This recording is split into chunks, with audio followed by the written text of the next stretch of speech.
Hello and good afternoon, all. Welcome to the latest installment of our Leadership Workshop Initiative Series. Thanks to everyone for making time with us this afternoon. We hope to provide a fruitful conversation for our commissioners and students alike. Without further ado, I would first like to begin by introducing a very important person to the National Dominican Day Parade, the chair of our board of directors, Cristina Contreras. Cristina has been in healthcare for over 25 years, beginning her career in NYC Health Plus Hospitals, Coney Island, as a caseworker in 1995. She successfully assumed positions of progressive leadership and responsibility and is now in a senior executive role of Chief Executive Office at NYC Health Plus Hospitals Metropolitan. During her tenure in various roles at NYC Health Plus Hospitals, she has received numerous awards and recognitions for her strong dedication to the community. She is passionate about connecting with the community and has expanded the hospital's presence. Cristina is someone who embraces diversity and working together with different communities and using these opportunities to provide health education and public knowledge to better improve the health outcomes of the different members of our various communities in NYC. Cristina is also a member of Bronx Community Board 7, where she chairs the Health and Hospitals Committee and serves on the Education Committee. Born in the Dominican Republic, Cristina arrived to the United States, like many of us, like many of our parents or our grandparents, with the intent of realizing the American dream. She knew she would leverage the educational opportunities, like many of our scholars have, to reach her highest potential. And she has undoubtedly done that and exceeded that, as recognized by numerous examples, but notably by her feature in the May/June 2018 Hispanic Executive Magazine, Partnering with Patients. Today, Cristina is married and a mother of 4 children, and she resides in the Bronx. Without further ado, our board chair, Cristina Contreras. Welcome to our leadership workshop, highlighting our wonderful Dominican commissioners today. And I just wanted to highlight that the National Dominican Parade mission is to celebrate the richness of our culture by promoting and acknowledging our contributions to the Dominican community. And although we are well known for our amazing parade, that is not the only part of the work that we do in the National Dominican Day Parade. Most of the work that we do throughout the year is tied to our mission, including workshops, education, forums, mentorship. And in addition to our parade, we have a yearly gala where we announce the winners of our scholarships. And the National Dominican Day Parade has awarded nearly $1 million to at least 200 students so far. And we're very proud of that work. This is only made possible throughout the generosity of our partners, our friends who prioritize education as a vehicle of empowering families, communities, and the community and the nation. There are many ways you can help support our mission, including online donations via our National Dominican Day Parade.org website. And I would like to encourage everybody to take the opportunity and also to contribute to our mission. But also, I want to take the opportunity to thank all our wonderful members of our board, including and especially our sponsors, our volunteers, students. I'm very grateful, and I have such an outstanding board, comprised of high-level individuals who are really successful in their respective areas, and they're very committed to uplifting our community. We are looking forward to planning some more exciting and uplifting events and celebrating our 40th anniversary. I'm very excited about that.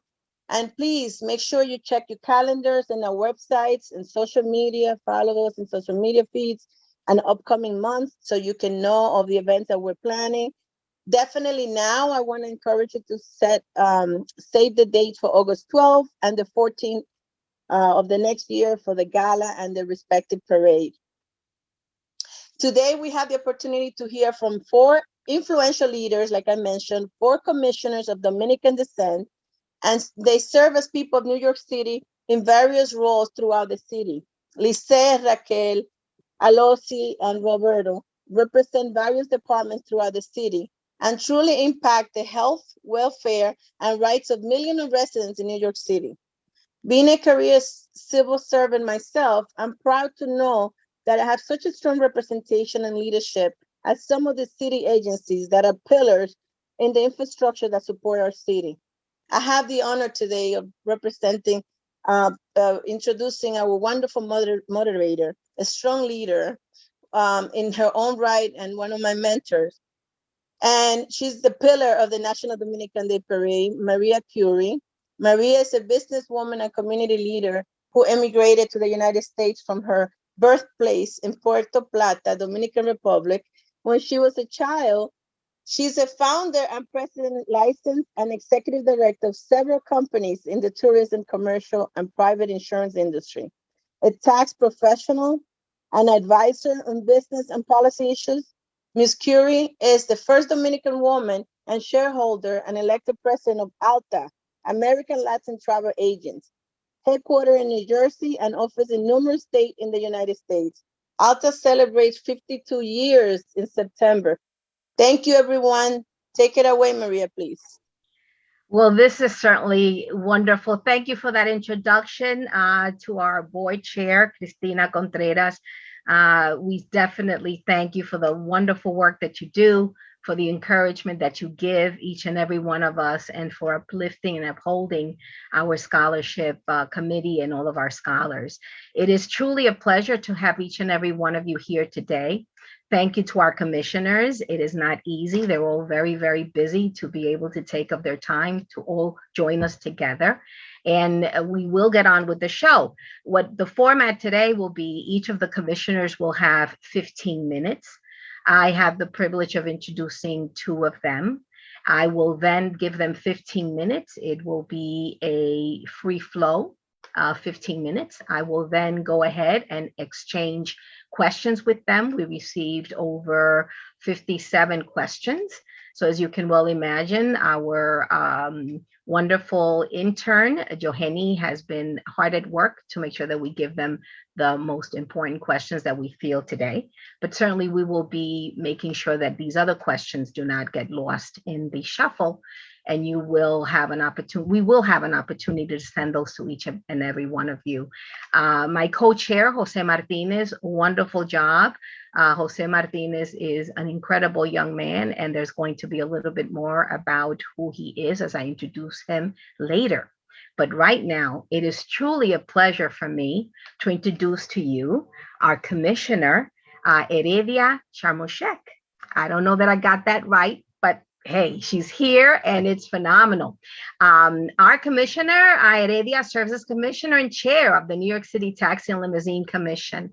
Previously, our wonderful commissioner has served and coordinated 25 city agencies with various programs, certainly with the TLC and the Department of Transportation. In that position, she played an integral role in overseeing the city's transportation policies, such as the implementation of the city's for hire vehicle license cap and driver pay protection. And let me tell you, I am a professional in the world of insurance when it comes to these types of things. And I couldn't be prouder of the work that she is doing as a TLC female, first of all, leading the charge there. Prior to her tenure with the mayor's office, she served as the chief of staff for central operations of the Department of Education, oversaw 10,000 non-pedagogical employees to ensure high quality school environments for the city 1.2 million public school students. And before the DOE, she worked at New York City University as the chief of staff for university development and alumni relations, and as the director of institutional philanthropy and development at the City of New York Women's Foundation. She began her career in investment management at Sanford C. Bernstein and served in various roles at the Deutsche Bank, Lehman Brothers, and also, you know, we can see the diverse experience of our commissioner. And with that, I'm going to hand it right over to her for her 15 minutes. Thank you very much, Commissioner. It's all yours. Bueno, gracias, Maria. Thank you. And thank you all for allowing me the honor to join you today. I'm excited to engage with all of you and to hear from my colleagues. I'm obviously a very proud Dominican American, first generation. My parents immigrated separately at different periods between 1959 and 1969.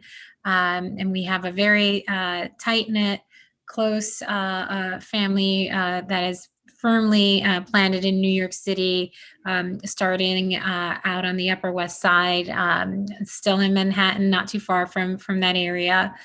I've been in the professional workforce for the last 23 years. And as Maria shared, have had a varied career in the private sector, not-for-profit sector, education, and now in public service for the city of New York, respectively. I have been at the Taxi and Limousine Commission since February of 2020. Oddly enough, I began there 2 weeks before the onset of COVID-19. So needless to say, it's been a very busy time for all of us, and to take the reins of an agency that's fraught with a lot of complications at a very delicate time has been very fast and sometimes a little bit scary and uneasy, but we do what we must. And we've accomplished a lot over the last 18 months, 19 months now that we've been in this state of pandemic in the city. But things are improving. Our sectors are becoming revitalized.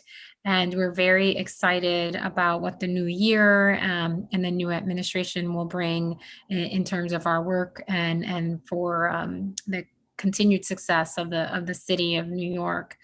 I don't have a formal presentation for you. I would prefer to engage with all of you in answering your questions and trying to be as helpful in terms of imparting my knowledge and sharing information about how we have traversed our careers with all of you.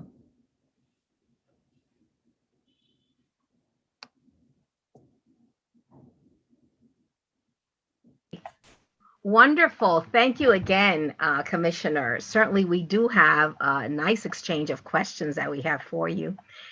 Most of these have come from the wealth of our students, certainly our audience, and I'm going to get right to them.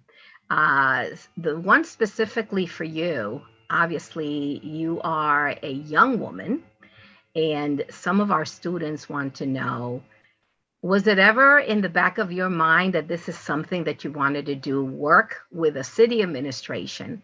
And how specifically did you believe that you can handle being the commissioner for TLC? Well, I'll be very honest. So 23 years ago in 1998, when I graduated from college, I could tell you that I never once thought I would be working in public service. Two, and certainly I never thought that I would be running the Taxi and Limousine Commission. I, like many of you, was trying to figure out where to sort of begin to stake my place in the world. I majored in political science. And I didn't really have a clue other than I thought I would be going to law school. I did not do that. I deferred enough times that then they rescinded my acceptance. And I, at that point, was about 3 years into my first career path in finance. I worked at, my first job was in IT at Sanford Bernstein, which is an investment strategy company. And from there, I went to work at Deutsche Bank. I was a business analyst there, and then Lehman Brothers. And so I most certainly never thought that I would be where I am now. However, all of my jobs to date have some intersectionality and connection. I've always worked on very challenging and difficult problem-solving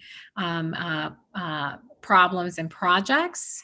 I've always worked with a front management team, and as I said, always sort of problem-solving and sort of developing and implementing strategic initiatives and plans.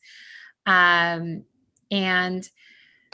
TLC it's been a long road to be here. It's been winding, and I honestly ended up in this job. I would say it's happenstance. I was working at City Hall. I had oversight of 24 agencies and programs, and the TLC was one of them. And we had a commissioner that resigned, and so we had to embark on the process of finding a new commissioner to take over the TLC, and that became a complicated issue when our selected candidate did not, unfortunately, fare well during his confirmation hearing, and it left the city with a major gap. And after an exhaustive search, it was thought that it would be best for me to go and assume that position, provided I could make it through my confirmation hearing. And because I was probably one of very few individuals that had any knowledge base or expertise in the agency, but also in the work that was going to be required of the new commissioner, which involved addressing the debt issue that some of our individual medallion owners are facing. And so they were looking for somebody with a financial background that could help identify solutions to that problem. And over the last year, we have launched a relief program that is scaled to essentially do a massive debt restructuring for medallion owners who are dealing with unmanageable and unsustainable debt.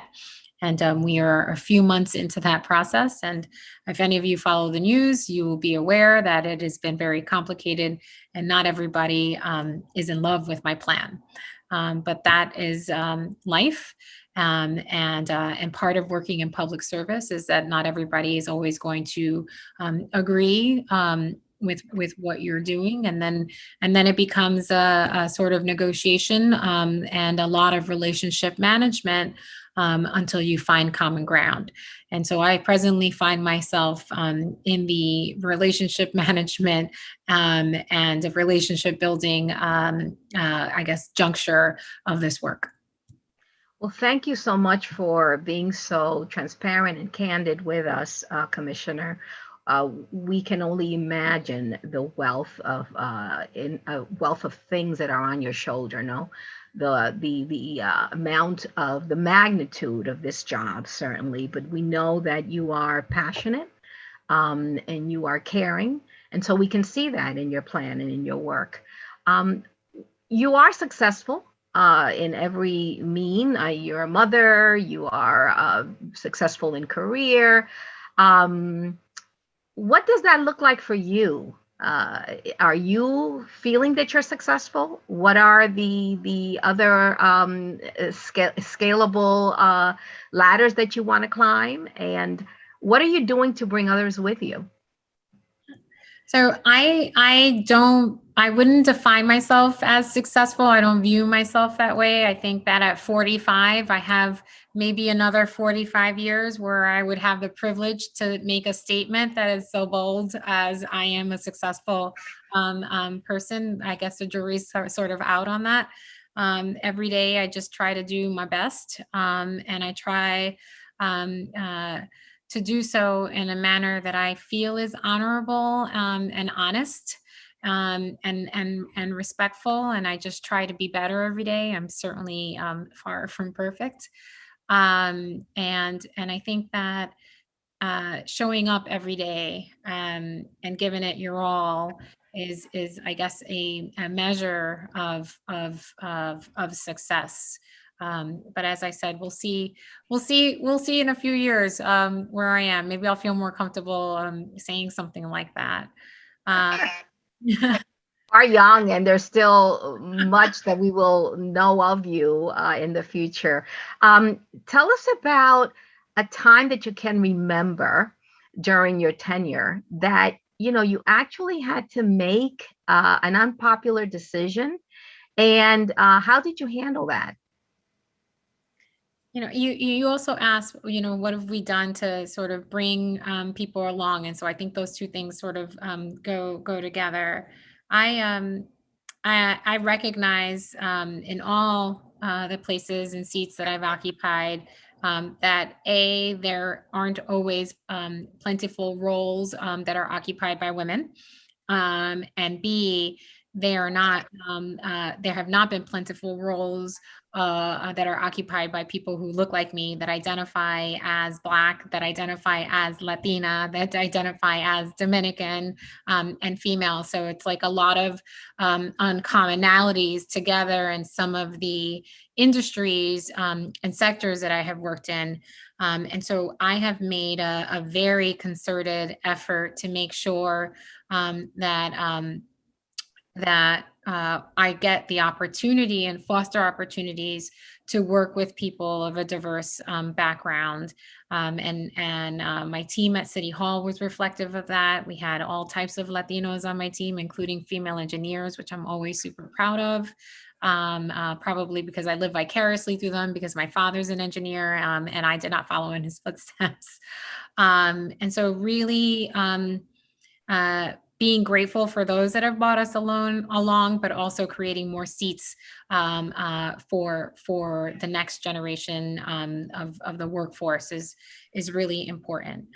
And I would say that in my time and tenure in the city, which is a little over 6 years now, that pretty much every project or everything that I have been involved with has a level of unpopularity.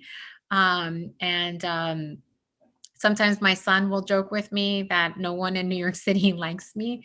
And I will joke back with him and say to him that means that I'm doing my job effectively. Because if everybody loves me, then I'm not working hard enough. I say that in jest, but the fact of the matter is that we have 8 million people in New York City. And so working at the Department of Education and working with 1.1 million families and over 10,000 employees, plus the pedagogues at the school, naturally you're not going to, everybody's not going to be on board with everything that you do. And people are very liberal, as they should be. We're New Yorkers with their opinions, and they will always be very quick to point out how you are erring or how you could do something better or differently. I don't always live true to this, and I'll be real honest. I had a very challenging moment earlier today, but I try to deal with that type of feedback and those types of experiences with a little bit of grace and humility. But at the end of the day, I am very Dominican. I am very Latin. I'm a very New Yorker. And sometimes I get hot under the collar. And in those moments, I have learned to tell people either in phone calls or on conference calls or in a meeting in the office, like, I need a minute. I gotta think this through. I don't think that I'm going to respond to this well if we continue right now, but I'll come back to you in 30 minutes or tomorrow, depending on how I am in the moment. But I have dealt with unpopular things like lead in drinking water, which, as you would imagine, especially anyone who's a parent on this, anything that would even suggest that drinking water in New York City is not good for your kids at school where they spend hours is going to be fraught with things. And in those instances, just sitting down with people one-on-one, looking at them in the eye, and sort of providing them the assurance and reassurance that you're there to work in the best interest of their child, to protect their child, and that you would never put them and not intentionally put them in harm's way. And so I think that at the end of the day, in the city, those of us who are working in a public facing role, that there's always a challenge dealing with the public. And I find that it is important to sit down with people in earnest and sort of level with them, and to not have much of an ego, because you're not there to be right. You're there to be helpful. And we hear that about you, Commissioner. We're very proud of the work that you do, and thank you for saying that. Oftentimes, people in leadership feel the need to say things just because someone wants to hear it. Your job doesn't call for that, and we can see there's a lot of activity going on. One of the questions of our students, they want to know, are you still very much tied into the Dominican Republic? Is there communication with your role here and maybe a similar role in our motherland? And if so, expand a little bit on that.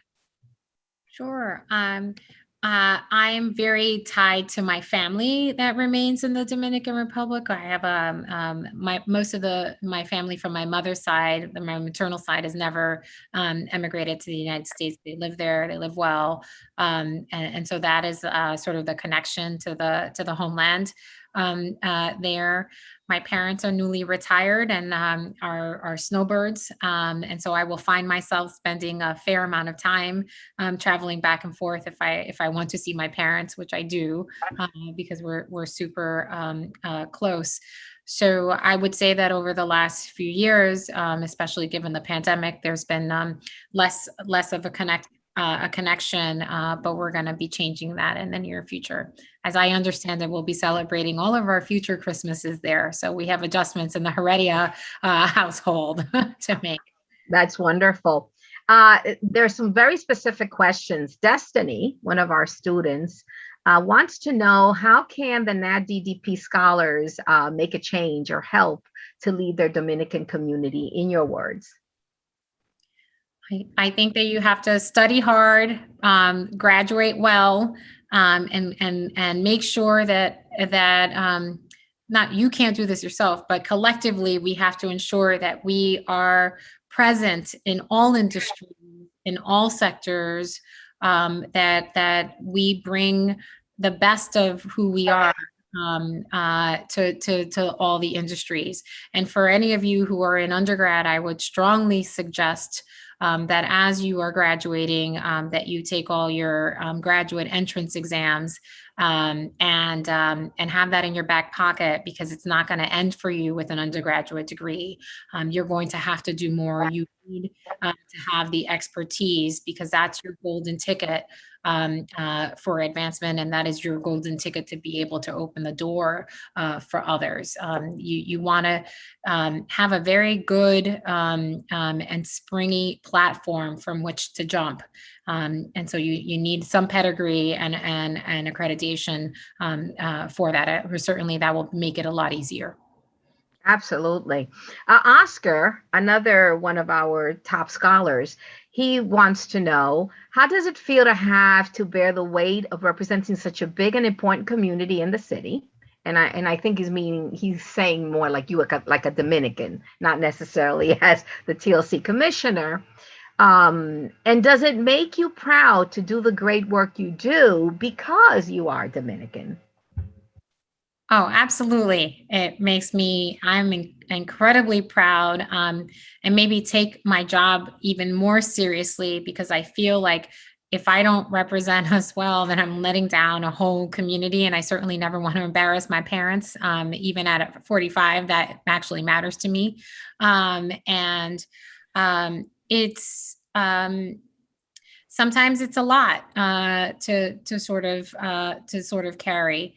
But never, I try to never lose sight of what my responsibilities are, not just to myself and my family and our community, but to the wider city. And we've made a lot of progress. We have a long way to go. I mean, you all watched the debate last night.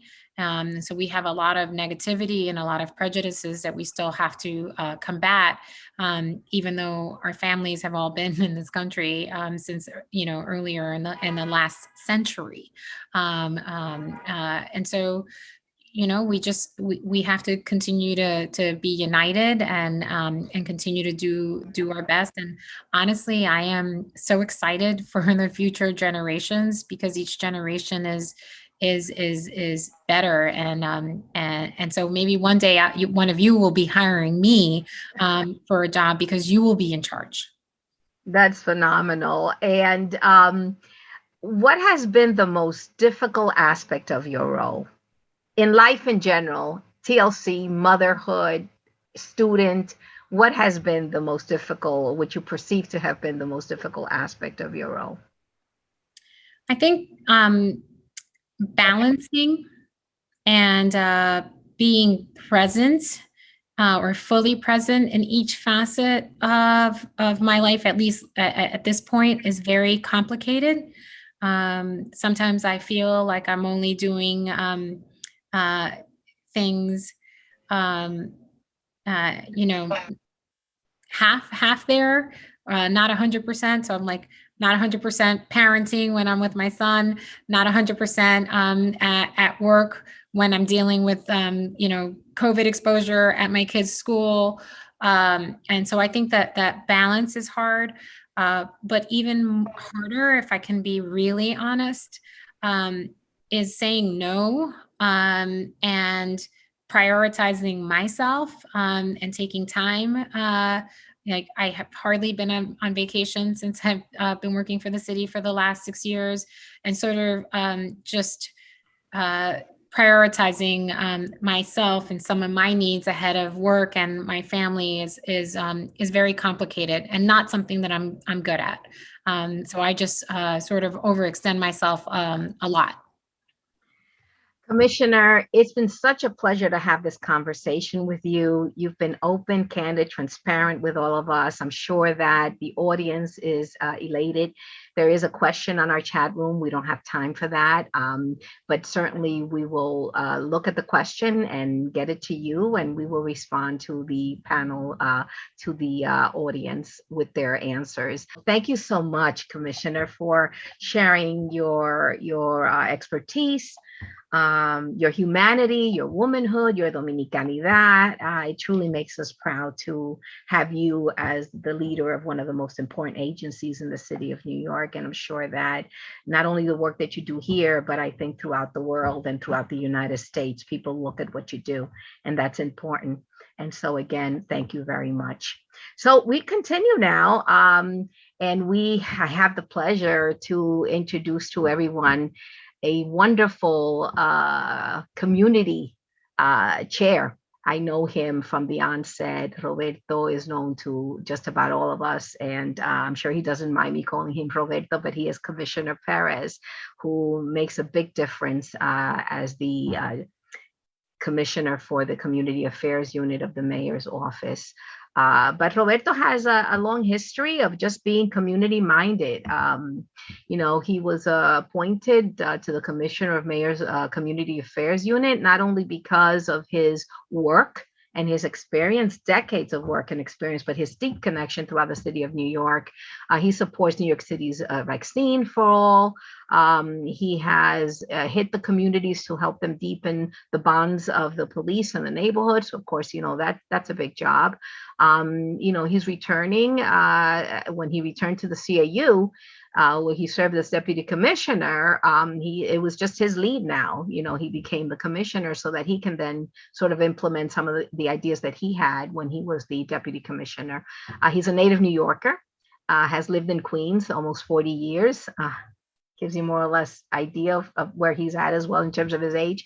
But his professional experience spans to nearly a decade in a career in government positions where he cultivated a critical issue in front of elected officials and community leaders.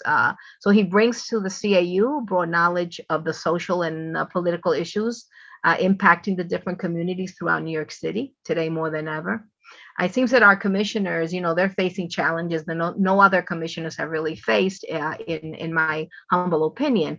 But Perez also, his position in the New York City Department of Education. So as you can see, the commissioners also have an experience with education, the importance of education. He always has experience, also has had experience in the New York City Department of Education, where he was the Senior Executive Director for Intergovernmental Affairs until recently. So, Roberto Perez is a true professional, a dedicated public servant. He lives and breathes New York City. I know that for a fact. And he is a fellow New Yorker. Very fortunate we are to have his talent as commissioner of New York City's Community Affairs Unit. And that's a direct statement made by Chancellor Carranza back in the day. So, Commissioner, proud to have you with us. Looking forward to your 15 minutes and to exchange with you a Q&A. Thank you, Maria. And I just want to first acknowledge my work colleagues, Commissioner Aloysee Heredia Jarmoszuk, Commissioner Camilo, Commissioner Batista, obviously your board, the current board chair, Cristina Contreras, and I see many friends that I don't want to acknowledge that are also part and are watching and participating in this, but I don't want to leave anyone out. So I just want to offer greetings.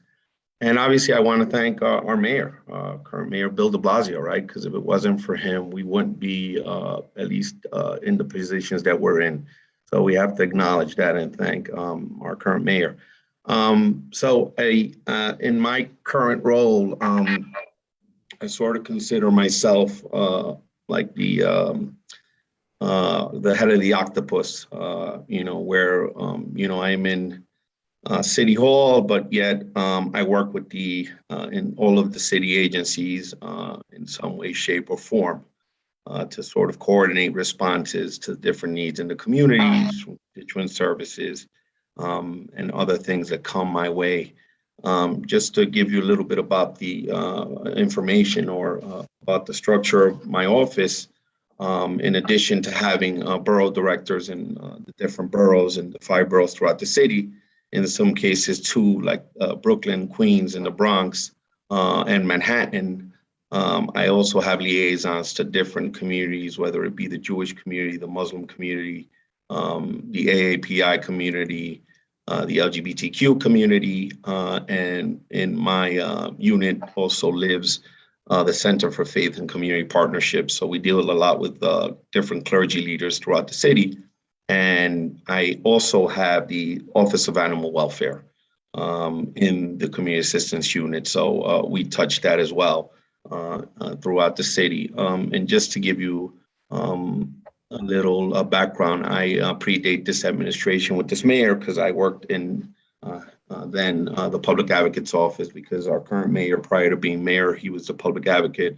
I worked there for a time. At the end of that time, and I was able to see certain things that are now part of the fabric of New York City, certain policy ideas that are now part of our common thread. And just to name a few, I remember universal pre-K when it was a policy paper and an idea, and I was able to see that implemented now, where every 4-year-old in New York City and now soon every 3-year-old will have access to a free full-day education, which is a huge accomplishment because I come from an era where you started school in kindergarten. So that was part of something I got to live to see, from an idea to something that was actually implemented. In addition to that, early on, I was able to be a part of the efforts to sort of make it law and a statute and the funding that it required from our state. I also have gotten the opportunity to live through our paid sick leave law, our current paid sick leave law, again, when it was a policy idea and it was something that would include more folks, which, as you know, impacts our communities, meaning the Dominican community and other poor, underserved communities. And obviously one that I know that Commissioner Batista and many of us on this call will remember clearly is our municipal ID, the IDMYC. I remember it clear as day when then Public Advocate de Blasio announced the policy idea under, it was raining that day right in City Hall. And I remember clearly the day and when we announced it, and then obviously implementing it during this administration. And now, Commissioner Batista, you correct me if I'm wrong, I believe over 1 million New York City residents have an ID, municipal ID. So early on in the administration, I was able to be part of, again, play my small part in organizing with then, Commissioner Agarwal, and Bida Mustafi, who was then not the commissioner, was part of the organizing campaign on IDNYC. So I was able to be a part of that, which is, again, is a privilege and something, I was able to see and live through and play, again, a small part in making a reality in our city. As a son of immigrants, of Dominican immigrants, again, these things are very moving and very touching to be able to have experienced that and lived that. I also, got to be a part of and to, live through getting the Eid school holiday for our brothers and sisters in the Muslim community, Lunar New Year, which is another school holiday. And in addition to that, I prior to coming back to CAU and prior to my role at the DOE, I spent 3 legislative sessions in Albany, where I lobbied for different city agencies, one being Department of Education for fair student funding, the other being the School Construction Authority, and pushing for the Smart School Bond Act. Obviously, our Immigrant Affairs, I lobbied for them and was a part and saw, witnessed the DREAM Act, the Jose Peralta DREAM Act, and the Green Light Bill, which allows undocumented immigrants to get a driver's license. So I was there in the Capitol building when the advocates and the organizations got to celebrate that and other moments. And again, played a small part because I lobbied on behalf of those agencies. In addition to that, Department of Consumer Affairs, Commission on Human Rights, Department of Youth and Community Development. I mean, there's a long list of agencies that I lobbied for on behalf of the city and our state. So I was up in Albany pretty much 6 months out of the year for 3 legislative sessions and 3 budgets. So that was different, obviously an interesting experience because it let me fully understand that though we are the biggest city in the country, we're still a municipality of the state. So someone in Binghamton or Plattsburgh still may impact how decisions are made in our city, despite the size of our city. So it was obviously an interesting learning experience. And then obviously post that, I moved, to the Department of Education where I worked on external affairs for then Chancellor Richard Carranza, who I met at the very beginning when he became schools chancellor. And I was at the Department of Education when we closed schools because of COVID.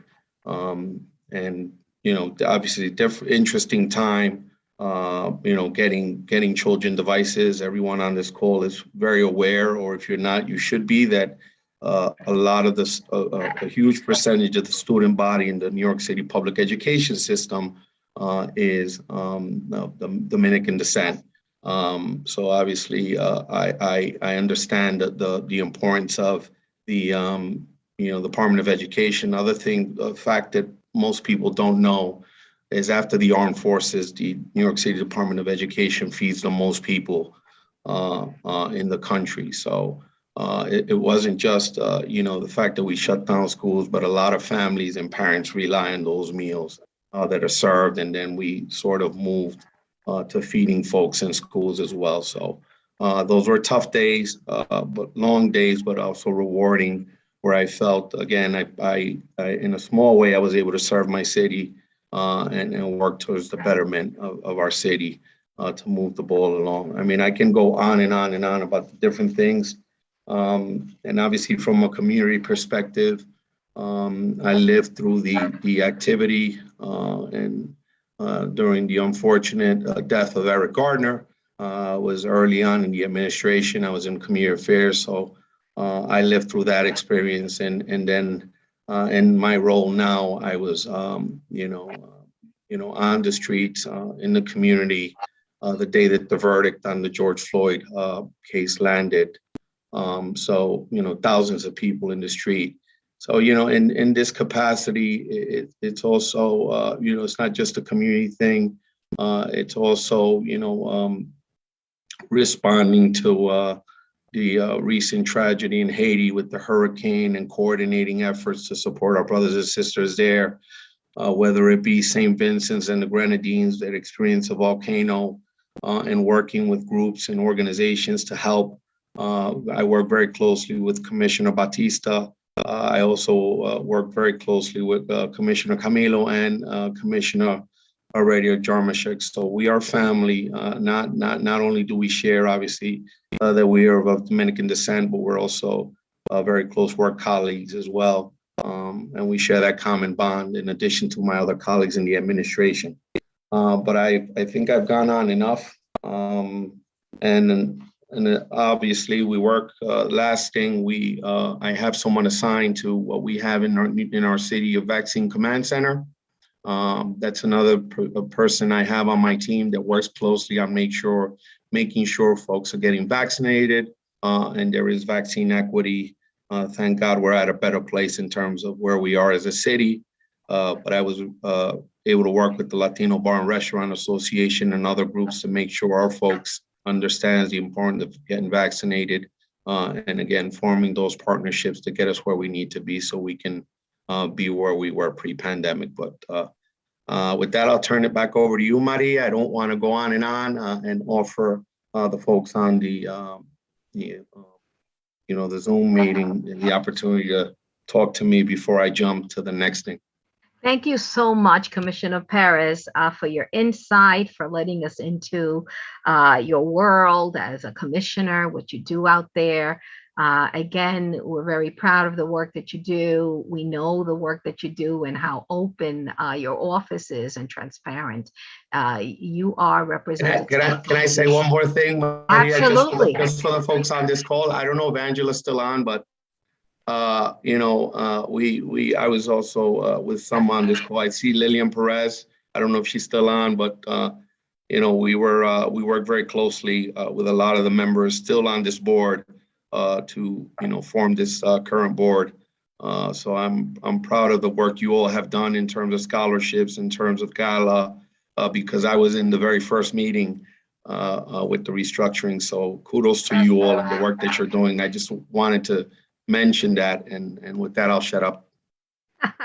Thanks a lot. Yeah, no, obviously, we were reconstituted back in 2015, and there's 4 of us that are left from the original 11 who continue the work and true to the mission to expand on scholarship, going close to $1 million now.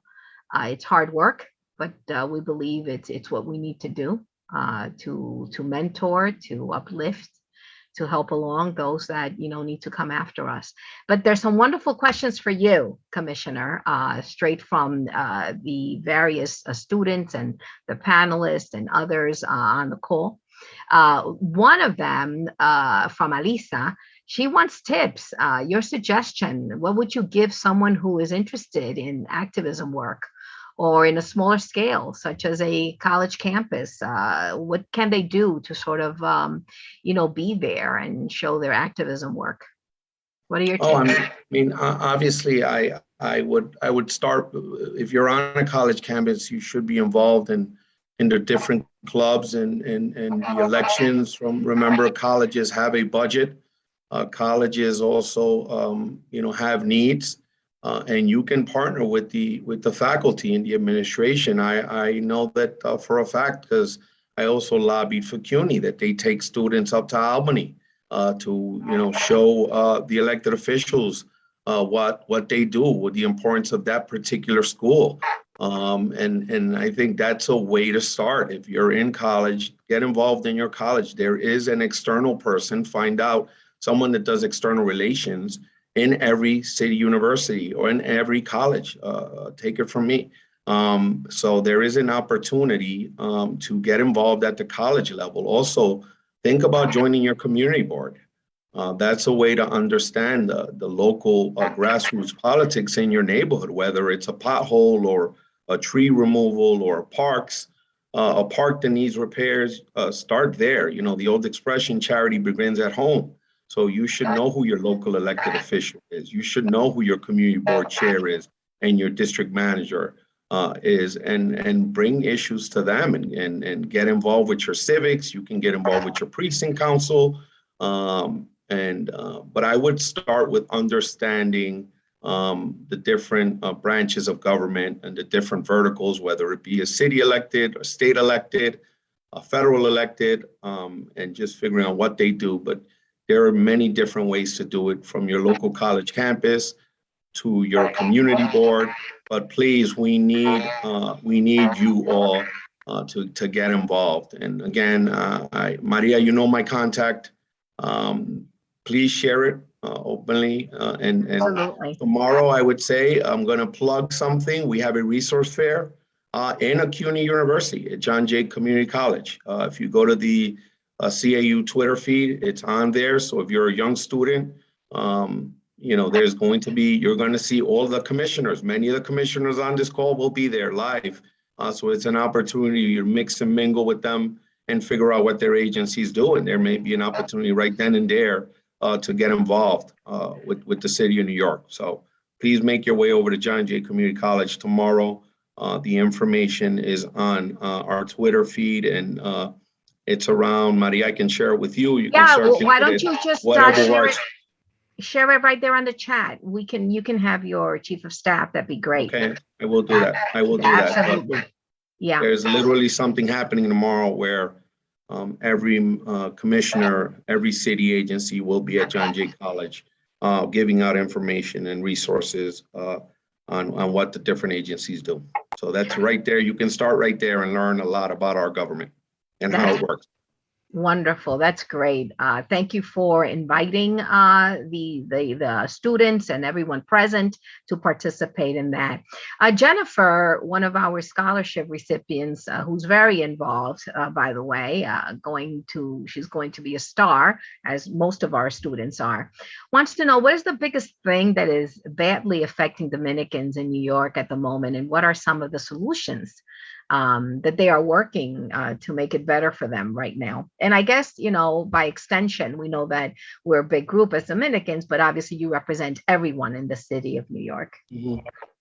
I think we're not exempt from, first, let me just shout out on this call alone, right? I mean, there are so many great leaders, you know, that get up every day and do this work, right? Try to, for the betterment of all, that represent us well, that at their core, those values are to do work, to do service. So I want to start there. We have plenty of leaders on this very Zoom call that dedicate their life. You know, Commissioner Aloysee Heredia, Jarmoszuk mentioned about that work-life balance, right? You have to want to serve.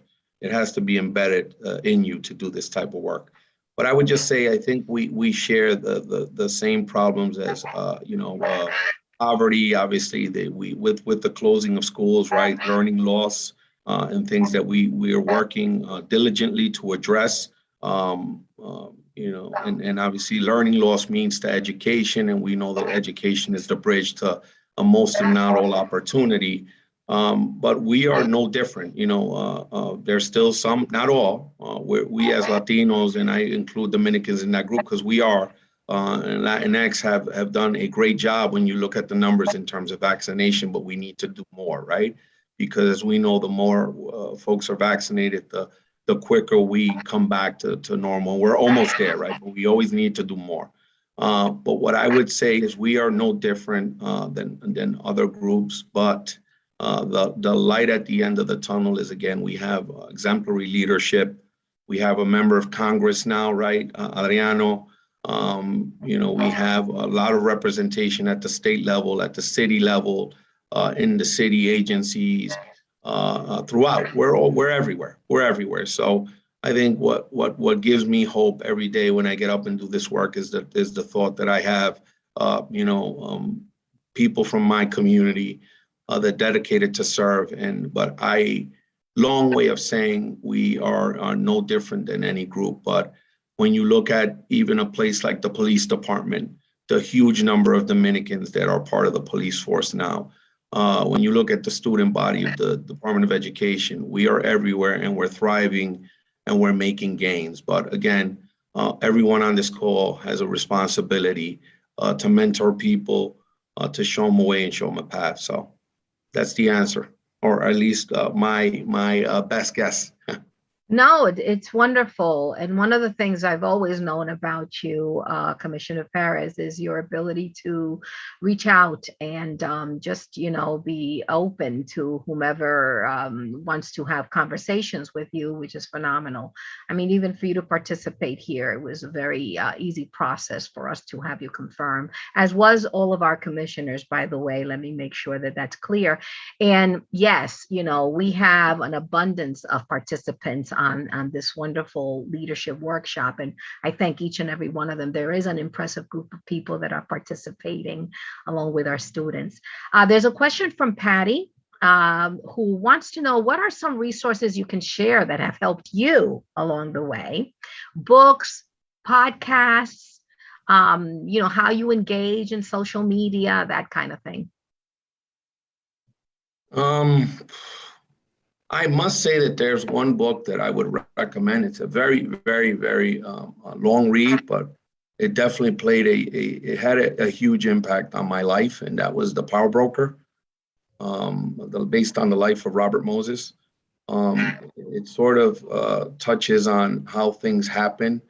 One of the benefits I got from being in Albany for 3 years is that I learned process.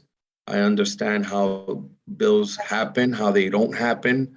Again, the enormity of the budget and how it impacts lives. So if there's a book that I would recommend young people read that sort of explains the nuts and bolts of government and how it works and doesn't work, is The Power Broker by Robert Moses. Because those of you that don't know, he was extremely instrumental in pretty much every infrastructure project in the city of New York, from the Triborough Bridge to the Midtown Tunnel to the Long Island Expressway, through the parks, Robert Moses Park, Jones Beach. There's just pretty much every major project and things that till this day we deal with, from the Brooklyn Dodgers leaving Brooklyn to the Los Angeles area, right? To the building of the World's Fair in Flushing Meadow Park, to the building of Shea Stadium, now Citi Field. I mean, so many different facets of the fabric of the city were impacted by this man. So I think it's important that everyone read that book. The other book that I would highly recommend is a book by a gentleman named Jonathan Mahler, who wrote for the Times, and it's called Ladies and Gentlemen, The Bronx is Burning.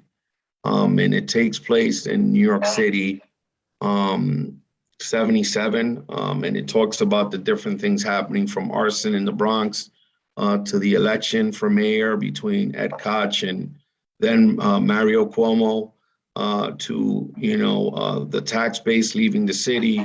And it just touches the Summer of Sam, David Berkowitz, and it just touches on so many things that happened in that city, in our city, when the city was bankrupt during the Ford presidency, that I just think it's important to sort of frame it, because I don't, as I walk around New York City and I see neighborhoods, just to date myself, that once upon a time were like places that weren't very popular or chic, right? And you see what they are today, it sort of informs where we've come as a city and how we're able to rebound time and time again, whether it be the bankruptcy of the 70s, 9/11, COVID. We're still the greatest city in the world, the most diverse place in the world, and we always come back. So anyone who says New York City's not coming back is, has to read their history. Absolutely. And it's important to learn history, right? Sort of seems to repeat itself.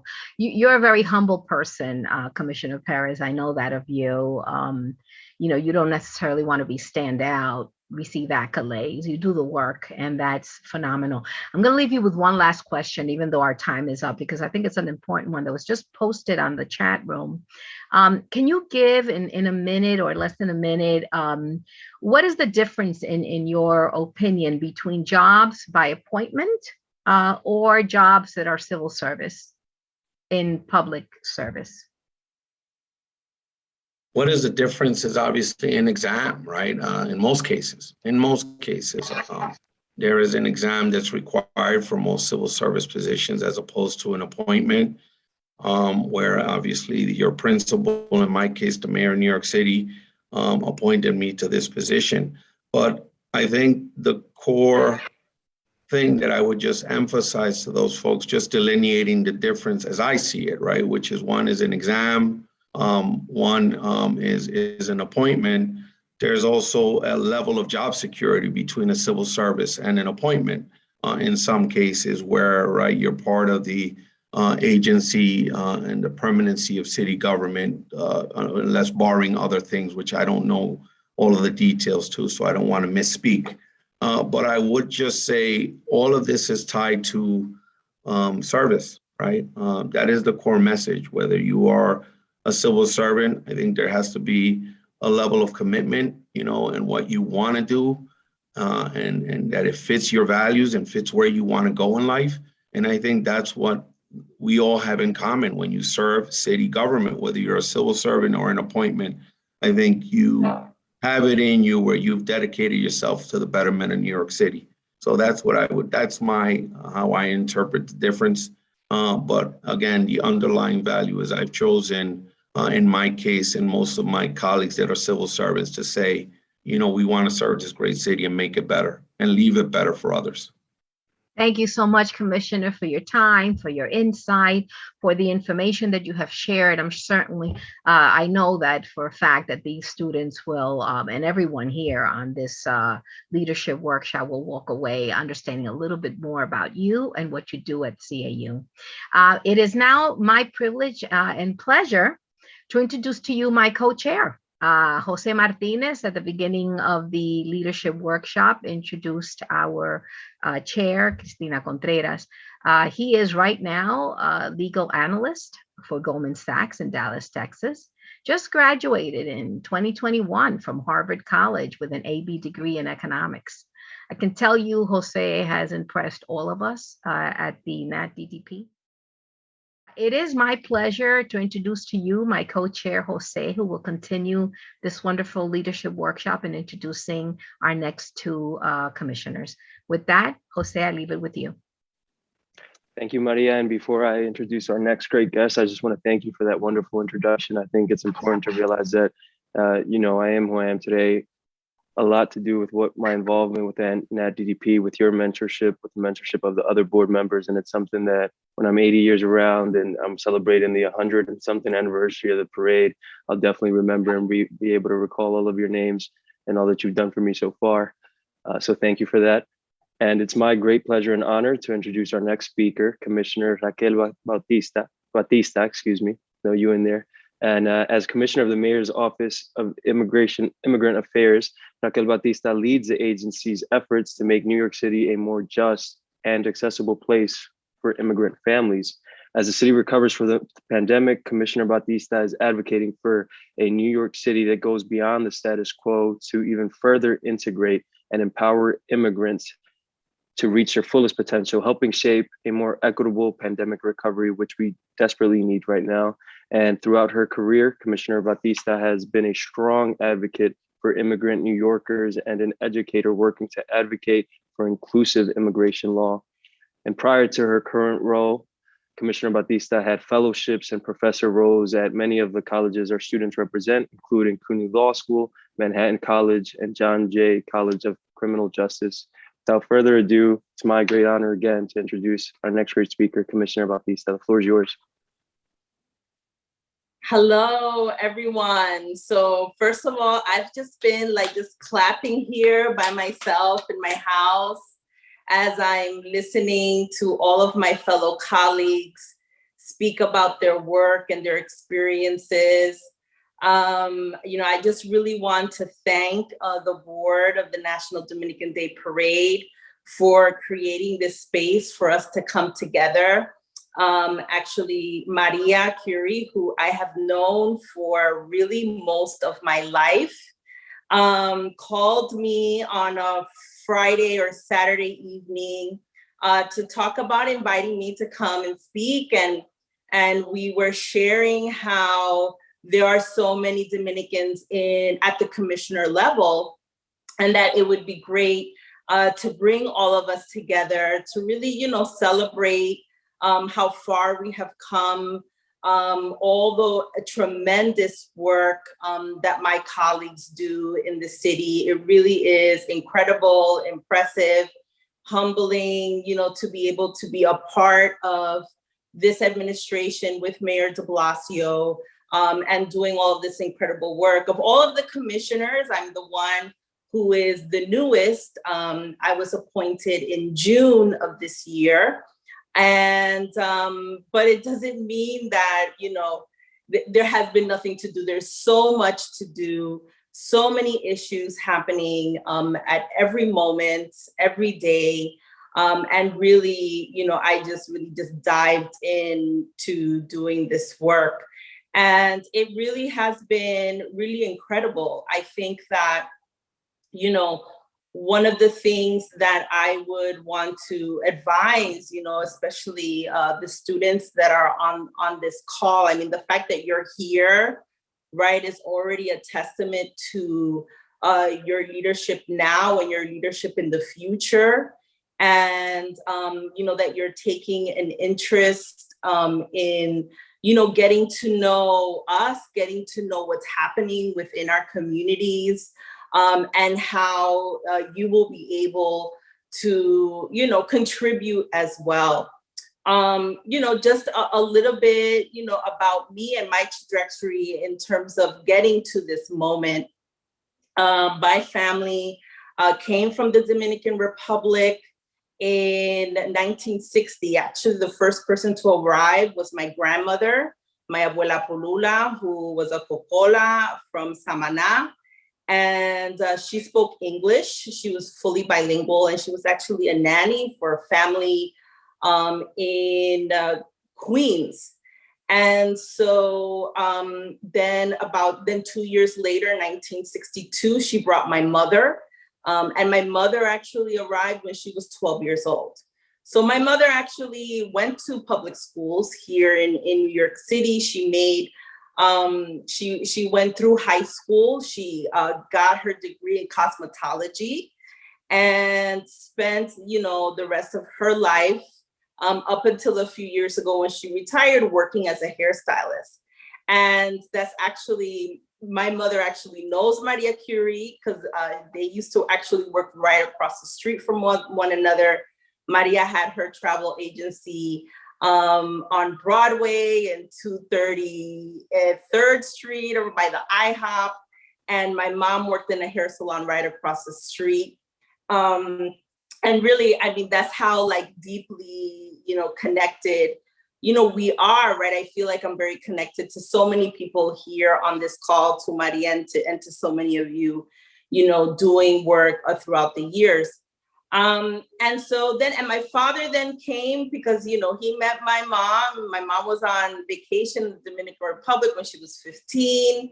They got together and she brought him over, and they married, and they've been married ever since, over 50 years. And so it really is like many of you, right, in terms of the immigrant story of coming to New York City, taking on jobs like being a cab driver. My father was a cab driver for Kiss Car Service for many years. My mom worked as a hairstylist. They made the real commitment to our education, me, my brother, and my sister. And really, and helping the family, right? Helping bring over a ton of folks, and I say especially in the 80s and in the early 90s, where we saw a really big flow of Dominicans arrive to New York City. They arrived at my house. That was the first stop where a lot of my family members came, in order to be able to then go out and build their lives. And I think, throughout that whole experience, I think for me, really, I was very much influenced by the civil rights movement here in the United States. And I knew from when I was very young that I wanted to do work to help my community, right? I was very aware of the fact that my family was making that move because they were looking for a better life. They were looking to progress. They were looking to assure that their children and future generations were going to receive the education and be able to build, right, a real economic opportunity for their families.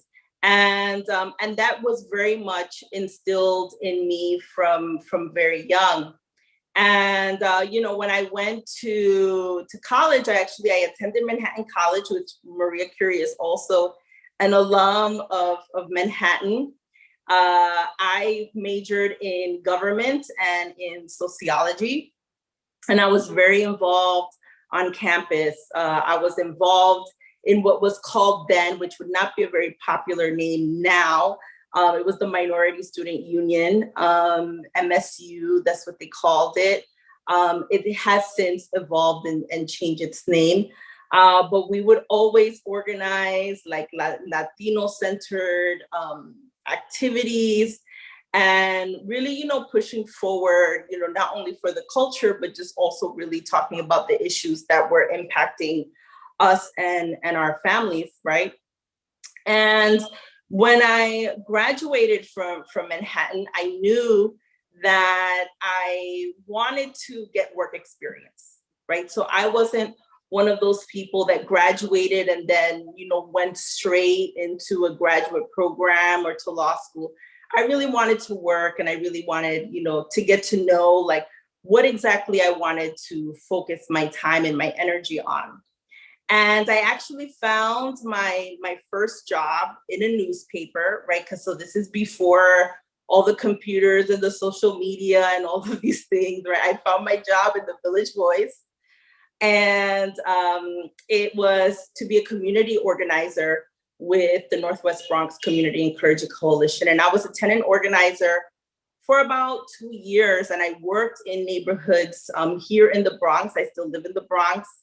And I worked in the neighborhoods of Mount Hope, Fordham, knocking on doors, talking to people about what was impacting them on a day-to-day basis and developing campaigns around these issues, from everything from, housing conditions, getting repairs, to what was happening in their schools, education issues, to, even helping like in certain emergencies, right? That when you're working with tenants, you deal with issues like if, there's something happens with the gas and they turn off the gas and no one can cook and no one can, and helping, in all of those processes and really learning about what are the different institutions and the decisions that are made, whether it's from politics or from the private sector, and how it impacts our communities. And that's really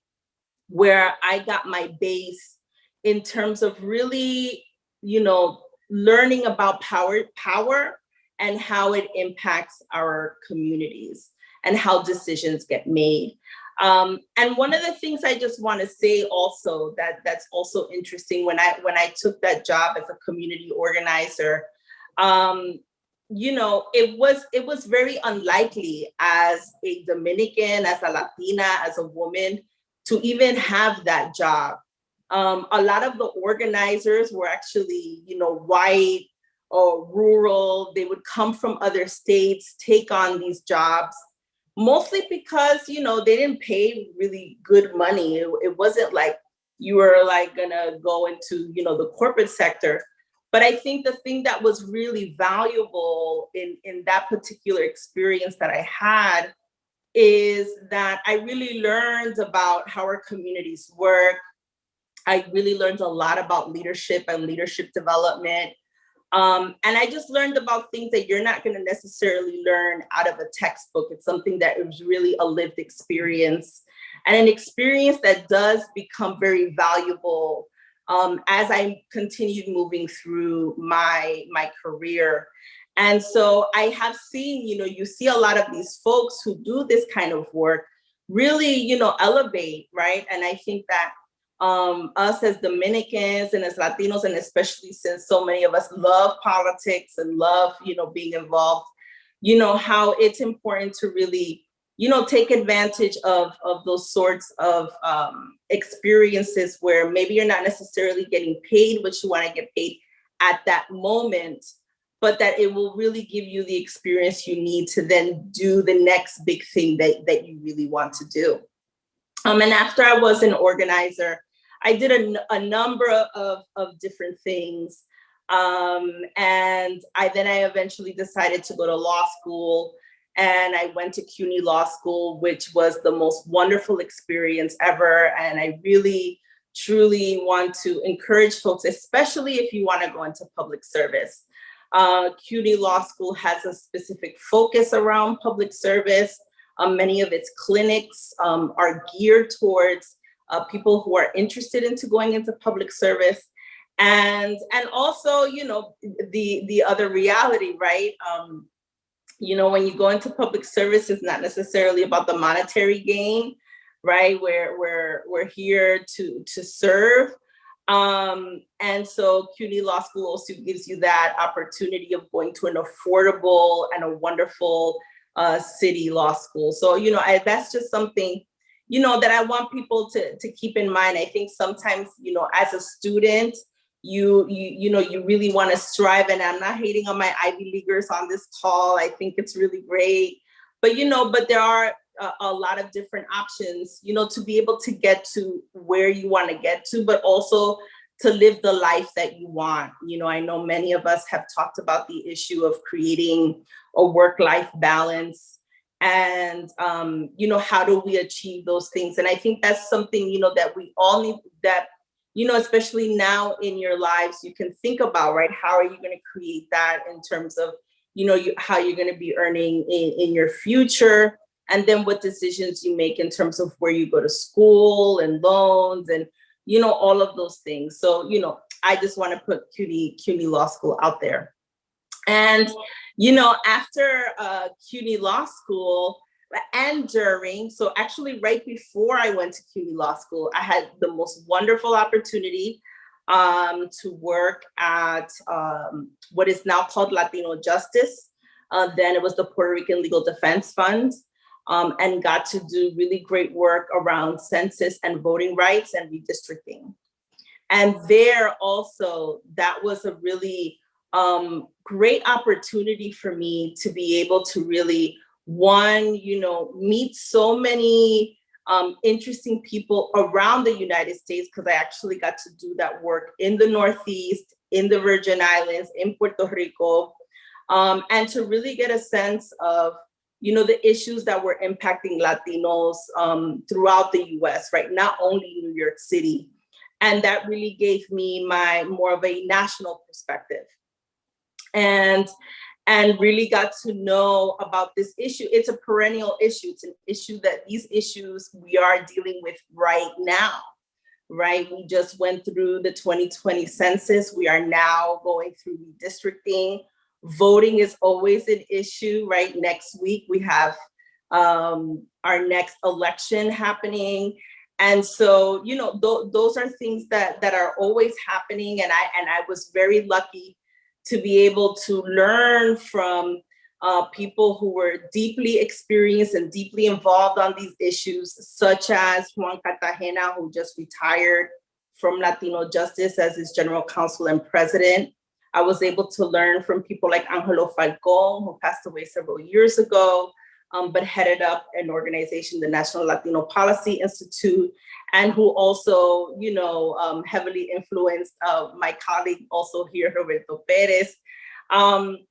So, you know, they were also really important people along the way that I was able to develop relationships with and continue those relationships in the development of my career.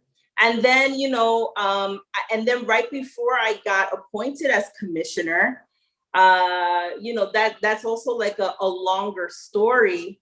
But, you know, I was one of those folks that when the pandemic hit, I actually decided to leave New York City, and I went and moved in with my family in Georgia. Because quite frankly, like many of us, we didn't know what was going to happen. And I was in solo practice and, you know, doing work, you know, with my clients, but not sure, right, what was going to happen in terms of the future of my practice.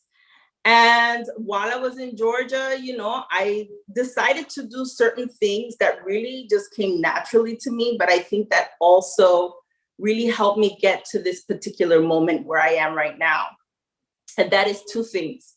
One, I decided to work on both the presidential and the senatorial races in Georgia. And I actually had the opportunity of working with Latino Justice to put together their election protection campaign in Georgia. And that's just something that kind of like happened organically, right? Because I already had that relationship. They were looking for someone to do the job. It's like, you know, it was just really perfect timing. And it was something that I just really enjoyed doing. And organized a bunch of folks and said, hey, we're going to do some election protection work there. And then also, I decided to create a TV show called Critica NYC on Manhattan Neighborhood Network, where I would bring together a bunch of my friends to talk about several issues. And I think those two things together with, again, you know, the opportunity, all of my experiences, I get a call from Moises Perez, who was the founder of Alianza Dominicana, about this opportunity of coming and working with the city. And then, you know, the conversations, you know, went on from there. But all of that to say is that, you know, definitely all of my experiences built one on the other. And there is definitely, you know, a common thread in all of the work that I've been able to do. And really what has been I think the center of all of this has been my ability to maintain several of my relationships and networks throughout the years to be able to do the work that I'm doing now. Thank you, Commissioner Batista, for sharing that wonderful story. I think it speaks on a lot of things that the students can relate to, both from an immigrant perspective and navigating the difficulties of just navigating the new land. And I think it's a lot of applicable things they can draw out of your story and your talk. So thank you for sharing all that. I think we have time for one question, which I'll quickly go ahead and ask. But it sounds like in your story, there were at various points, different things that you wanted to pursue, especially most recently with the TV show you just talked about. So how would you say you balance sort of the commitment to staying true to what is really your dream and sort of the wanting or the desire to also explore different paths and pursue those as well? And what advice do you have for students who in similar positions in college might have an abundance of opportunities and they're not sure if to stay true or to explore new routes as you have, so well balanced? Well, you know, I think for me, some choices, you know, were not easy, right? And some were like, of course I'm going to do that. I think there's just so many factors when you're going to make a decision in your life, right? And everything from if you have to consider, right, yourself, your family, you know, if you have children or you have to care for other people. You know, I would say there was a point when I decided to go into solo practice. It really was because I really wanted to be a mom. And I wanted to be able to have flexibility to be there for my daughter, who's now 8 years old. And so things are a little different now and her needs are different. So when I decided to become a commissioner, excuse me. Sorry. When I decided to become a commissioner, now it's a bit different. And now I'm spending a lot more time outside of the home. She has to come with me to events, but it's different in terms of if she was like 2 years old, right? So I think, you know, all of those things kind of come into your ability to make that decision. Thank you so much for your time today and for all the wise words you've shared. Without further ado, I'll move on to our last commissioner speaking here today. Last and not least, Lisette Camilo, who was appointed by Mayor Bill de Blasio as Commissioner of the Department of Citywide Administrative Services in January 2016. And this is the agency responsible for providing city agencies with essential services to aid them in their operations. And the department manages an array of different areas, including, but not limited to, all of the real estate transactions, central procurement of large-scale goods and services, the city's fleet program, recruitment and training of the city's workforce, administration of the city's civil service system, and a bunch of other ton of cool things and a lot of high responsibility things. And Commissioner Camilo has a long history of public services. She was appointed as a director of the Mayor's Office of Contract Services and City Chief Procurement Officer by Mayor Bill de Blasio in April of 2014, 2 years before her current role. And there she ensured that all the mayor agencies complied with all legal and regulatory requirements. So bringing a very diverse background in employment, I present to you our last commissioner. It's my great honor to do so. Lisette, the floor is all yours. Thank you, Commissioner. Thank you so much, Jose, and thank you very much, Maria and the board for putting together this wonderful panel. I'm really honored to be here today, and anytime I can talk about city service and what it means, I jump at the chance. But I do love that kind of all of my I guess lives are coalescing right now. Dominicana, Neoyorquina, city government worker, all of the things that I'm really, really proud of, all bundled up into one. So I know that we're short on time, so I tend to speak very quickly. So if I speak too fast, let me know. So I have a very kind of roundabout way of how I got to city government. By way of background, I'm the daughter of Dominican immigrants, both of my parents. In fact, I'm the only kid on both sides, only grandkid on both sides that was born here. Everyone else was born in the Dominican Republic. My parents met and married. My brother was born in the Dominican Republic, so I was the first one to actually be born here. And since I was born, the mantra in my house was education, education, education. And when they set up shop in Washington Heights, I'm a very proud daughter of Washington Heights. I joke that Lin-Manuel owes me royalties because I'm from the Heights. My father drove a cab and ultimately owned the car base that he drove a taxi for.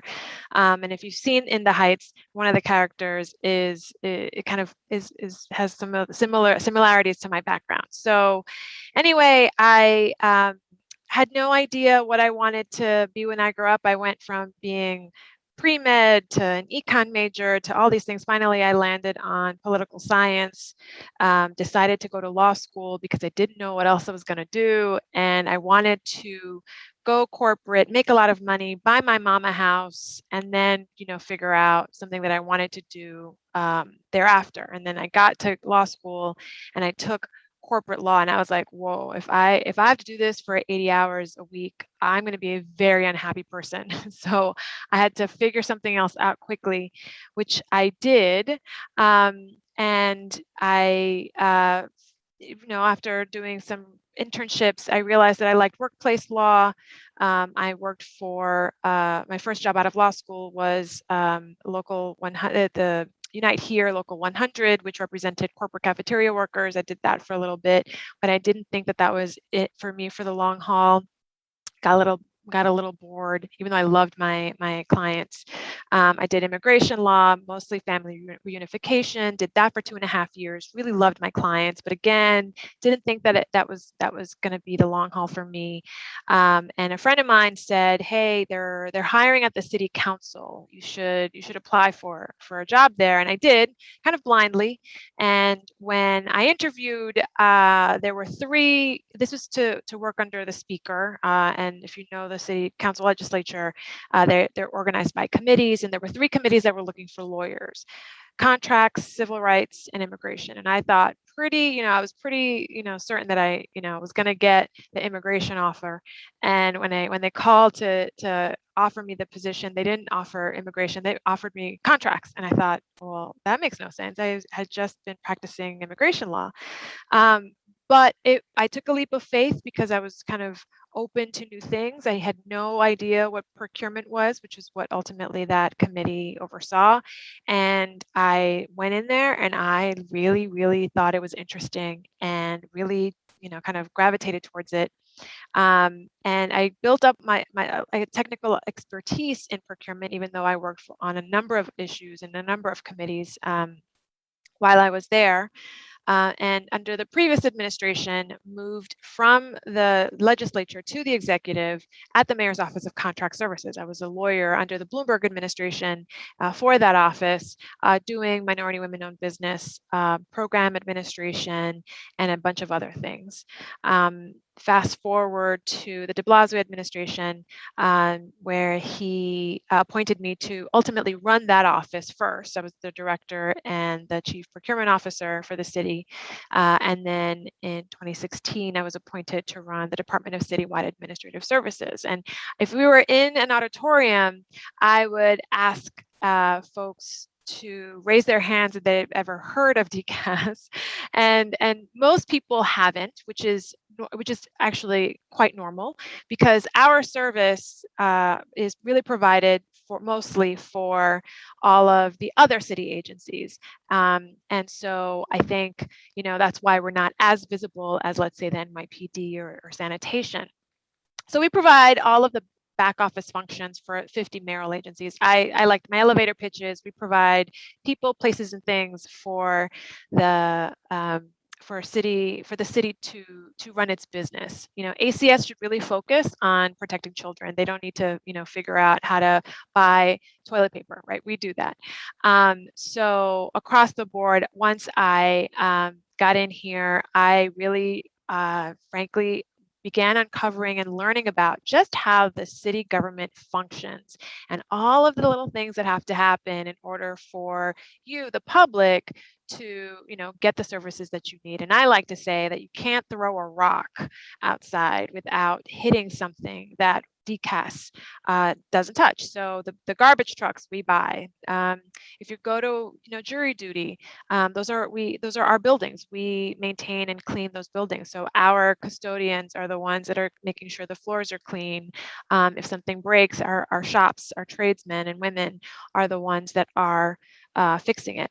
The one forward-facing service that we provide is civil service administration and testing for if you're looking for a job. And I have to put on my DCAS commissioner hat right now and actually say, really, if you're thinking about making as you're planning your career and trying to figure out jobs, really do consider working for the city. It is one of the most rewarding experiences personally I've had. I've been with the city now for 14 years this past August, and it's been just one thing after another as opportunities opened up, more interesting and more rewarding at every step. So I really do recommend going on our website and learning about civil service, because for the vast majority of our work for the city, you have to take a test, which we administer. So I do want to say that plug, and we hire people everywhere, things from carpenters to chemists to obviously police officers and analysts and lawyers. So if as you're exploring career opportunities, really should check us out and learn how to navigate the civil service system. Thank you. Oh, nice. Our website is up. So as my functions generally have been operational and kind of internal to the city's functioning. And I think that one of the curious things that I think we don't do a good job in promoting is the city does have opportunities of all manner of skill sets, right? So it's not just about being a police officer or an analyst. I mean, there's anything and everything that anyone could really, if you're in school, if you're a political science major, you can certainly find something to do here. We're always looking for smart and capable people. We're running short on time, so I want to make sure that we have time for questions. And I don't know if folks, if there are folks that have questions, but happy to answer any and all questions. Yes, there are questions. We have quite a few for you, Commissioner, and thank you again for that. The first question we have comes from Anjali, who asks, what type of obstacles have you encountered to be at the position you're at now, and how have you overcome them and leveraged your resources to overcome them? A couple of things. I think, first of all, it's a great question, because I think that there will always be obstacles, right? As you navigate and progress in your career, there are going to be challenges that you're going to have to overcome. And there are a couple of things that I've been certainly fortunate enough to have, but also I'll share with you just how I approach things. When I came to DCAS, we have a very broad portfolio, and I didn't have a lot of experience in some of our functional areas like civil service. I didn't, I came from the mayor's office that they typically didn't work in that field. And once I got here, I have to say, I rolled up my shirt sleeves, I put my head down, and I worked hard. I made sure to really meet and talk to my team to really download and understand what our operations were. So I basically studied a lot, and that there's no shortcut to learning other than doing the work. So that's first thing. Second thing, I think it's something that's really helpful is leveraging your relationships. The good thing about having had many years under my belt working for the city is that I knew a bunch of people all across the city government, so that if I needed some background or help or support, it was easy to pick up the phone and say, hey, I'm struggling with this issue. How did you handle something like this? Or, I made it my business to really foster relationships across the city. And that obviously takes time, but that's a skill set that you don't actually learn in school. You learn by doing and living. And I think it's really important skill to take with you everywhere. Third, I have been blessed with mentors who have floated into my life somehow, and who, again, offered incredible guidance and support as I'm trying to navigate and figure out next steps. And I've had folks who look like maybe mentors, and I have folks who have the opposite, who look like the opposite of me, who have been mentors. So I've definitely been very fortunate to have people on my side, always looking out for me, and I have not been shy about approaching them, asking for advice, support, and I think all of those things together have certainly aided me in navigating some of the more challenging obstacles my way. Thank you, Commissioner Camilo. We actually have our next question was related to that. It was about asking about one particular mentor that you had in your life, and any one piece of advice that one shared with you that's still stuck with you today that you may remember in tough times or whatever the case may be. So it's interesting. And like I said, I've had a lot of mentors with, I've just been, blessed. And one of the things that it was a former boss in government who when I started with the government, I'm not going to lie, I was like, I'm here for 2 years. I'm not even going to join the pension. I'm just going to go in, get out, and do something in the private sector, because I always thought that was the thing to do. And when I got here after those 2 years, I was like, I love this place. And so I was like, okay, I'm gonna hang out here and spend some time. And as I'm year after year after year, I'm figuring out, okay, what are my next steps, and et cetera. And and I was talking to him, and he said, you know what, Lisette, I think at some point you should think about going to the private sector, because public sector work is sometimes undervalued in the private sector, but private sector work is overvalued in the public sector. And so that's something that stuck with me, and I haven't done that yet, but it's definitely something in the back of my head that I'm going to take to heart, and as I think through further steps that I will take that into account. And for those of you who don't know, I'm actually not going to be commissioner for much longer. I am moving on in next month is my last day here is November 12th. I'm moving on to the MTA to be their chief administrative officer there. So I'm still in the public sector, so I didn't quite take that advice just yet, but it's still stuck in my head. So yeah, that's where I am. And thank you for the congratulations. I see them on the chat. Thanks for that. Oh yeah, you took my next point, which was congratulations. But I use it to ask one final question. This one comes from another one of our great students, Sierra, who asks, which you've already hinted at, but if you could just point to one thing in particular, be it a soft skill or a technical skill that you think has been most instrumental to your success? What would you say that is? So it's hard to just pinpoint one thing. I think you can't get around hard work, right? That has to be hard work, putting your nose down. That's a non-negotiable. I will say that for me, as my career kind of unfolded in various levels, even in the beginning, following your gut is really, it's not science. I'm sorry if I'm not being all that helpful, but I've had multiple points in my career where I've had to make decisions about job choices.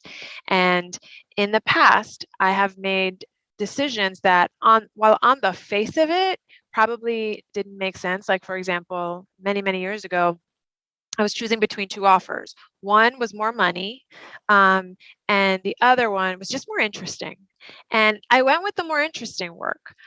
My mom freaked out. What are you doing? You're leaving money on the table. You have loans, and I thought, yeah, I know, but but I feel like this is the right thing, the right move for me. I couldn't articulate why. It was just more interesting work. And yep, it definitely was the right move. So, I mean, I think that, talking to people, definitely your mentors as you're trying to make decisions, down, doing an analysis of where something puts, where a job opportunity puts you in terms of your 2 steps later, right? Like, how does that set you up both experience-wise, for your trajectory, how that makes more sense. It might not be the one that pays the most, but it might set you up to get paid even more, for example, or gives you a much broader experience and exposes you to different problem sets, issues, people, that will make you even more marketable, in 2 steps from now. So I think hard work is definite, and then being open and really following your gut on making decisions on employment opportunities, I would say. Thank you so much again, Commissioner, for that wonderful talk and for sharing all your wise words with us. Again, on behalf of the NatDDP, the ESC, and all of our scholars, we're wishing you the best of luck Thank in your you. new role and continued success. With the last 12 or so minutes that we have here, I'd like to welcome back my co-chair of the Education and Scholarship Committee, Maria Curry, who will introduce the other members of the ESC, and our student liaison, Joanny. Wonderful. I mean, I think that what a wealth of information we all received from all of our scholarship committee members, you, my co-chair, Jose.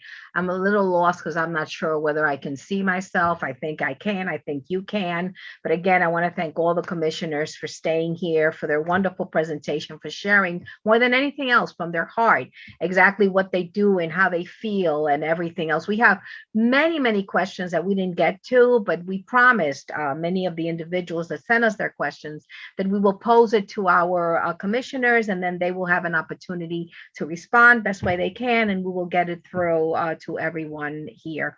But it is my pleasure now to show you who we are in the Education Scholarship Committee. It is a committee of love and labor. First and foremost, we have our co-chair, Jose Martinez, who you saw some information about him. I expressed some information about him. But certainly we have Gregoria Feliciano, who in and of herself, her whole experience has been in education. You can certainly go to our website. There's a lot of information on Gregoria. Gregoria has been actually a volunteer for the National Dominican Day Parade since day 1, 2015. She volunteers for the parade. She volunteers for the gala. And now with us, she volunteered for the committee for several years. And now she is part of our board member. And we're very happy to have her. And Gregoria is very involved. She has a lot of experience in education. So we look to her for information and for innovative ways that we can change what we do or further along to better the way that we do things in our committee. We also have Josephine. Josephine also has volunteered for the National Dominican Day Parade for many, many years.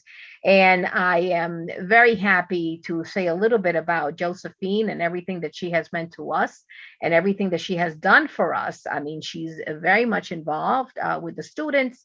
Many of them call upon her. She mentors them. She read many of their compositions. Her parents arrived in New York in the 1960s. And she spoke Spanish in the first grade. PS 287 is in Bed-Stuy, is one of the places that is dear to her heart. They're in Brooklyn. They immediately said that she had to be Puerto Rican. I mean, we all know those stories, right? As immigrants that we are, you're either Puerto Rican or you come from somewhere else. Very few thought that we were Dominicans. They didn't even know what that was. I know that was my experience. And she would say proudly, I'm Dominican. And of course, the questions follow. What do you know those baseball players? Yes. Okay, now I know very well. So that's part of the emphasis for us back in the 60s, early 70s. But she and her parents, like everyone else as immigrants, did their contributions to the community. She continues to be very involved. She's in right now. Recently, she was actually named and was recognized for her work with the Hispanic Heritage Month with the New York City Council Ale Union. So we're very proud of that. That's what she does. And she brings a whole wealth of energy to the way that she handles our students, able to work with them, and it's a lot of work, but we're very happy. But she's also very well known to volunteering at the gala, at the parade, and everything else. So thank you again. I want to give them an opportunity, both Gregoria and Josephine, to say a few words, whatever they may want, and to have the opportunity to also thank our students that are here with us, and also the commissioners that just share their whole life story. So I will start with Gregoria. Would you please join us and say a few words? Good afternoon. It says the host will start your video. The host has disabled it. So I hope you can hear me because I don't know if you could see me as well. Oh, there we go. I'm still working, still in the office. I missed part of the presentations, but what I gathered from the commissioners that I did here is that I really hope that the students had a pen and paper, because the nuggets of information that were shared was unbelievable. I wish someone would have told me back in the 70s when I was growing up, all the, the benefits of networking, of completing community service. Keep that information and that advice that were given to the students, keep them at heart. Keep them at the forefront as you plan your career, as you plan your education and your lives, your internships. Community service and serving others is a rule that we all should live by. Mahatma Gandhi said the best way to find yourself is to lose yourself in the service of others.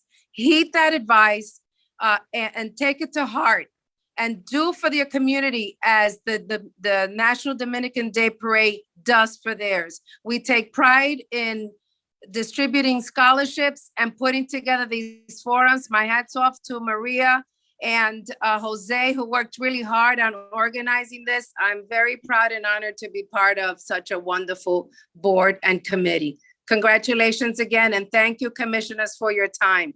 I know setting time aside is not always easy, but it's appreciated. God bless everyone. Thank you, Maria. Thank you very much, Gregoria, for those wonderful words. You are a very important part of everything we do as a board. Obviously, as a board member, you bring a wonderful wealth of information, but certainly to the committee, being a person with so many years of experience in education. We'd like to hear now a few words from also Josephine. Hi, good evening, everybody. And again, I have to echo what Gregoria said. To all the students, I wish I had had that kind of mentorship, but please take advantage of it and don't forget it. And to them, thank you so much, because I also learned a couple of things. But getting back to the Dominican Day Parade, I'm so glad to be a part of it in any way, shape, or form. But I'm also glad that during the pandemic, we didn't falter. We didn't fall asleep. We continued. We had a virtual parade. And then this year we had sort of a mini parade, but we still had it. And I'm grateful to be part of it and hopeful to be a part of it for a long time, and grateful for all the advantages that it accords all our people. Pa'lante. Qué bueno, Josephine. Muchísimas gracias por eso. Listen, it's very important that you go to the chat room. In the chat room, you will find our links to our website. The website has information on all of our board members, a little summary of what they do and who they are and where they come from. We also want to share with you the link for your donations. Donations are very important to the National Dominican Day Parade. It's where we pull from for scholarship, for funding, for everything else that we need to do. We also want you to look at, the chat room for a survey. The survey is very important, very quick. It'll probably take you a minute or two. 5 basic questions. Each question is a 1, 2, 3. We're not asking you to fill out a whole essay. So that survey is very, very important to us, because it sort of gives you an opportunity to also exchange with us your ideas, what you're looking from us for the future, what we can do to also make this better. Obviously, we don't pretend to be perfect in this whole world of virtual presentations, but I think we've sort of done pretty well with all the various workshops that we've done. I will leave you with something very important and dear to us. Dr. Teodoro Regu, dear to the community, dear to the National Dominican Day Parade, worked tirelessly with many of you scholarship recipients, known to several of our commissioners and respected. We lost him not too long ago. And so his family now wants to be very involved with the work that he left on the table with us as the National Dominican Day Parade. That's the kind of family we are. Take your own time to say a prayer for him and his family as they move forward in understanding that he's probably, and we know he's resting in peace.